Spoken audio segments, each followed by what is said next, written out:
Hey guys, in this video we're looking at Christmas Carol, focusing on the theme of Christmas and tradition. So, Dickens presents Christmas as a kind, forgiving, charitable, pleasant time that brings people together regardless of their wealth. He argues that traditions like feasting and family gatherings are essential because they break down the walls of isolation that money and industrial life create. Key quote is a kind, forgiving, charitable, pleasant time. This is Fred, Scrooge's nephew, explaining what Christmas means. It's the only time of year where people open their shut up hearts. Another one is keep Christmas in your own way and let me keep it in mine. Scrooge thinks Christmas is a personal choice or a humbug. Fred argues it is a communal duty to be happy. Another one is God bless us, everyone. This is Tiny Tim's famous line. It shows that Christmas tradition is about inclusion and it's not just for the rich, it's for everyone.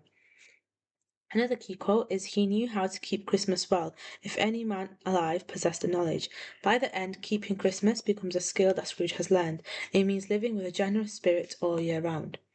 Another key quote is the crisp leaves of holly, mistletoe, and ivy. Here, Dickens uses descriptions of nature and greenery to show that Christmas is a natural, healthy, and living tradition.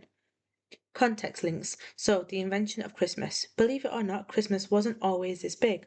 In the 1840s, people were starting to bring back old traditions like carols and cards. Dickens's book helped create the modern idea of Christmas. It also looks at the Industrial Revolution. So people were moving from the countryside to smoky, dirty cities. Dickens used the old English Christmas tradition, like Feswick's party, to remind people of a simpler, kinder time before factories. Feasting. So, for the Victorian poor, a goose or turkey was a massive luxury. Dickens focuses so much on the food, such as the hissing gravy and speckled pudding, to show that a good meal is a vital part of human dignity. Grade 9 model paragraph simplified then. So the question is, how does Dickens use the theme of Christmas to challenge Scrooge's character? Dickens uses Christmas as a contrast to Scrooge's cold and lonely life. At the start, Scrooge calls Christmas a humbug, showing he thinks tradition is a waste of time and money. However, Dickens uses Fred and Fezwick to show that Christmas is actually a power that makes people better. When we see Fezwick's party, Dickens describes the shaking and dancing, which creates a sense of warmth and energy. This proves that tradition is about human connection, not just profit. By the end of the novella, Scrooge's promise to honour Christmas in my heart shows that he finally understands Dickens's main point, which is that the spirit of Christmas, which is being kind and generous, is the best way to live a meaningful life.